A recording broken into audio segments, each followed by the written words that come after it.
Nightly Musers, followers of the pod, faithful few and hopeful many. This is Anchor by Spotify. If you haven't heard about it, it's the easiest way to make a podcast. It's the very platform that allows me to give you what I give you on the nightly. So let me explain. Anchor has tools that allow you to record and edit your podcast right from your phone or computer. And it gives you the ability to distribute your podcast on listening platforms like Spotify, Apple Podcasts, and so much more. It's everything you need to make a podcast in one place. And best of all, Anchor is totally FREE free. So here's where you come in. Download the Anchor app or go to anchor.fm to get started. That is ANCHOR.fm to get started. Thank you very much. Peace.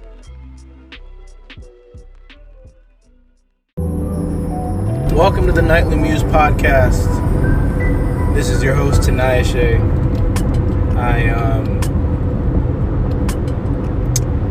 I had a great day today. I am on my way home from a black game night. The first of many, I hope. Shout out Lowfly. There's something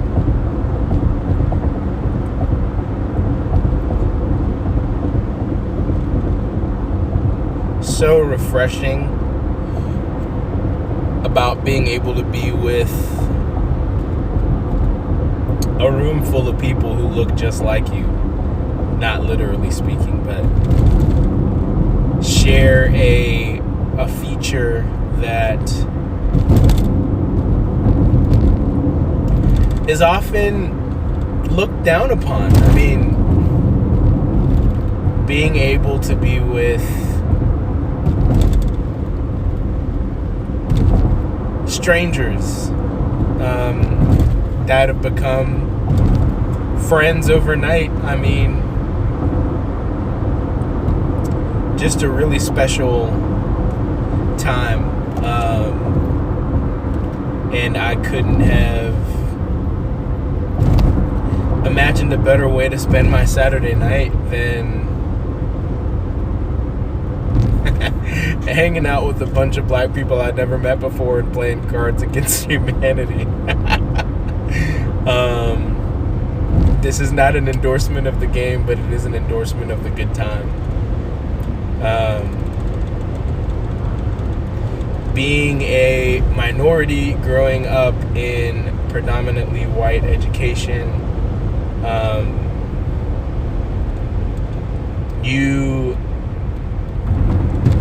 I had black friends, but you do end up kind of missing out on that bond with people that you just miss out on elements of culture. And tonight was just a lot of fun. I mean, it was cultures coming together, different experiences coming together. I'm pretty sure one of the people that was there was Muslim. And it was just a sweet time. And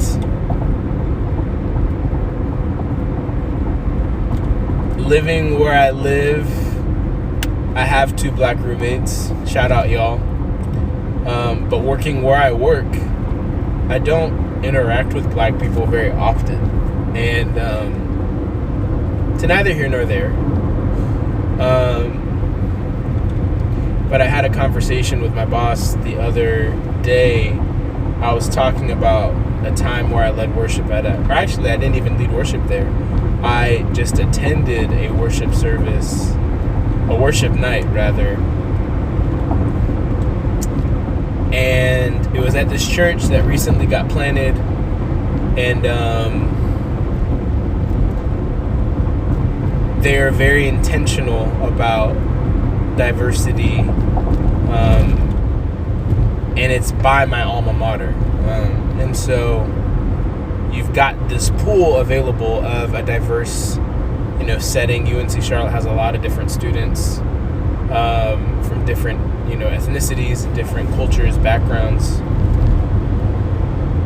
And here I am in this room And I couldn't pinpoint it at the moment, but like I couldn't tell who the majority was.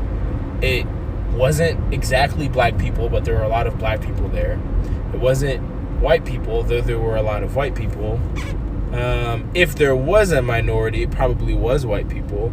But it was just all these different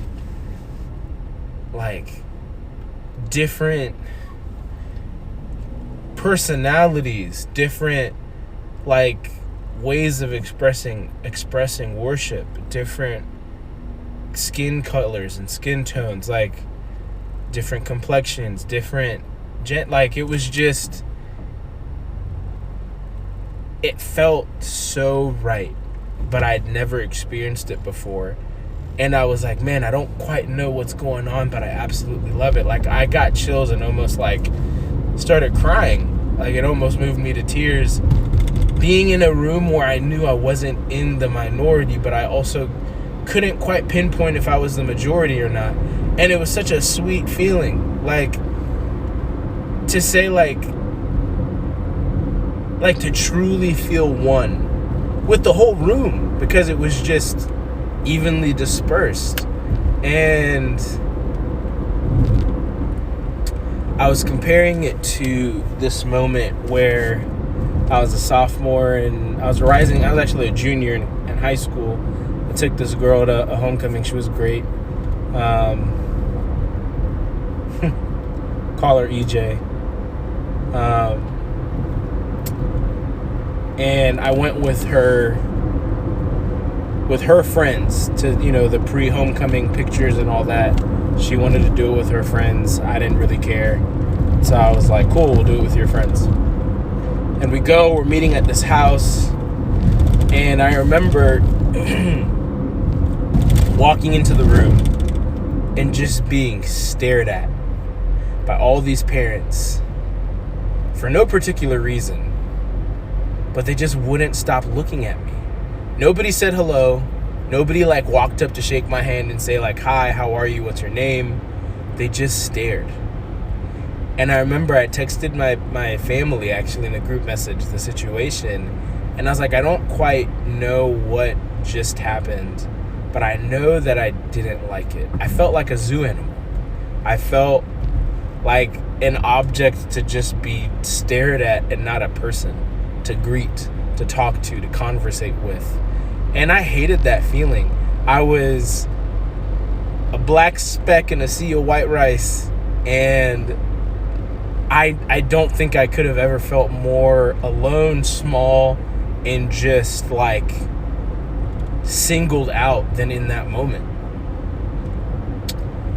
And to contrast that with, I don't exactly know what just happened, but I know that I loved it. And to have that happen years later, almost 10 years later, was just a sweet experience. And tonight was one of those nights I knew exactly what was going on, and I loved every second. It's not that I don't like being around white folks. It's not that I don't like being around other races, but I seldom get opportunities to just be with black people I've never met, all coming together, some from Greensboro, some from other places, some from Charlotte, all coming together to just have a good time and laugh, not have to worry about some of the social issues that kind of pervade our talking heads, our news platforms, but to just laugh and enjoy each other's company. And we can connect on difficult things, but it was connecting on difficult things from a jovial posture. And it was just it was a cold drink of water on a summer day, and it was everything that I needed tonight. And I mean, I've talked about this on Life in Between, shout out, and I think I've talked about it here, but this is why representation is so important, because you might have a kid at your school who never sees somebody in authority that looks like them, that never feels connected to the fold because they look around and they stick out like a Thor sum. My goodness. I was spitting this whole time, and then I say Thor sum, like a sore thumb. Keeping it in here because it's funny. Imperfections are okay.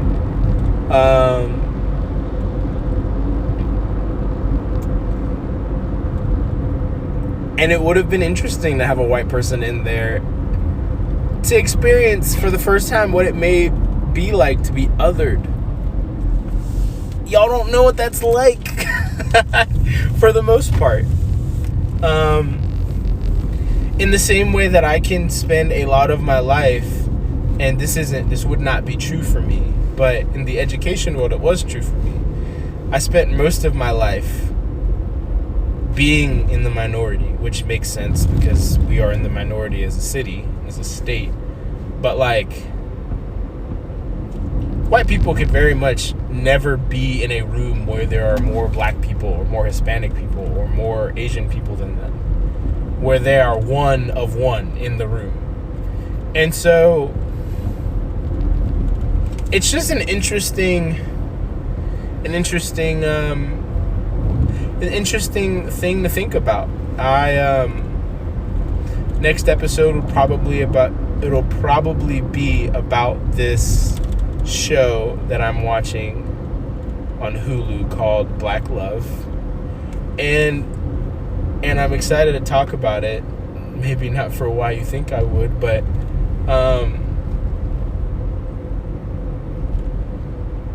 I just get to relish the opportunity of being with my people. And my people takes different forms. On every Sunday I get to be with my people in the sense that most of the people in the room are Christian. Every Sunday afternoon I get to be with my people because they're coming to play hoops. So often I get to be with my sisters. I'm with my people, with my siblings. And tonight I got to be with my people, and it was black folks that look like me, coming from different places, with the common denominator being our friend Ron, and just coming to laugh, enjoy each other's company, play card games.